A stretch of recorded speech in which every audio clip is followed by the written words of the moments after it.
है मसीह का प्यारा वचन, ये है वचन प्यारा। परमेश्वर के धन्य नाम की महिमा हो। प्रभात मनन के सत्र 2534 में आप सभी का बड़े प्रेम के साथ स्वागत करता हूं। आइए आज के मनन के लिए हम पढ़ते हैं यूहन्ना की पहली पत्री 2 अध्याय उसकी 15वीं पद। तुम ना तो संसार से और न संसार में की वस्तुओं से प्रेम रखो। यदि कोई संसार से प्रेम रखता है तो उसमें पिता का प्रेम नहीं। संसार और संसार की वस्तुओं से प्रेम नहीं करने के लिए प्रेरित यूहन्ना यहाँ कहने का एक अर्थ हमारे कल के मनन में हम देखे थे कि संसार के हमारे प्रिय लोगों से हमारा संबंध का आधार प्रभु से हमारा प्रेम होना चाहिए। इस संसार में हमारे जो भी प्रिय लोग हैं, वे चाहे माँ बाप हो या बच्चे या अन्य प्रिय लोग, सभी को परमेश्वर ही ने हमें दिया और सभी रिश्ते सिवाय आत्मिक रिश्ता कब्रिस्तान तक ही सीमित है और हमें आखिर हमारे सृष्टिकर्ता के पास लौट जाना है। सभोपदेशक अध्याय 12 की 1 से 8 तक पढ़ लीजिएगा। क्योंकि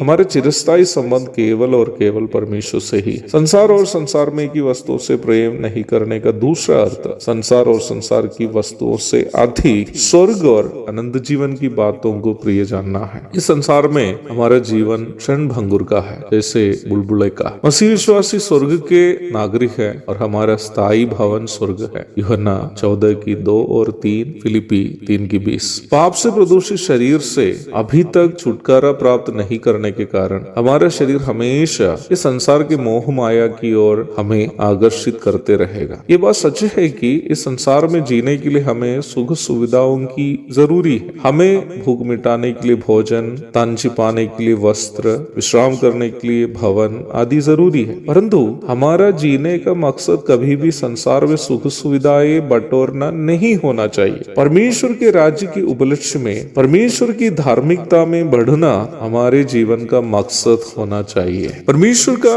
वचन हमें यह यकीन देता है कि यदि हम विश्वासी परमेश्वर के उस राज्य के जहाँ धार्मिकता वास करती है उपलक्ष्य में अपने आप को परमेश्वर की धार्मिकता के स्वभाव में बदलते हुए जिएंगे तो हमें कभी भी रोटी, कपड़े और अन्य अनिवार्य चीजों के लिए भीख नहीं मांगनी पड़ेगी। मत्ती अध्याय 6 पद 25 से 34 तक पढ़िएगा। संसार और संसार की वस्तुओं से प्रेम हमें न केवल परमेश्वर से दूर कर देता है, बल्कि ये हमें संसार के सुख भोग को पाने के लिए दौड़ भाग करने के लिए भी प्रेरित करता है। संसार के सुख भोगों के पीछे दौड़ भाग करने वाला एक विश्वासी कभी भी परमेश्वर की संगति का आनंद अनुभव नहीं कर पाएंगे, न ही अपना आनंदकालीन स्वर्गीय जीवन के लिए कुछ यहाँ बटोर पाएंगे। मसीह विश्वासियों के जीवन में हमेशा प्राथमिकता परमेश्वर को अपने जीवन से प्रसन्न करना होना चाहिए और साथ ही साथ अपने लिए परमेश्वर के द्वारा निर्धारित सेवाओं का निर्वाह करते हुए आनंदकालीन स्वर्गीय जीवन के लिए कुछ बटोरना भी होना चाहिए। तभी हम ये कह सकते हैं कि हमारा मसीह जीवन धन्य हो गया। अपने स्वर्गीय जीवन के बारे में विचार किए बिना केवल सांसारिक सुख भोग के लिए जीने वाला विश्वासी मूर्ख तथा परमेश्वर के दिल को दुखाने वाला है। एक अर्थपूर्ण तथा धन्य मसीह जीवन बिताने के लिए हमें अपने आनंदकालीन स्वर्गीय जीवन की तैयारी में यह जीना अनिवार्य है। आज का मनन उसके लिए हम सबों की मदद करे, प्रेरित करे। प्रभु आप सबको आशीष दे। आमीन।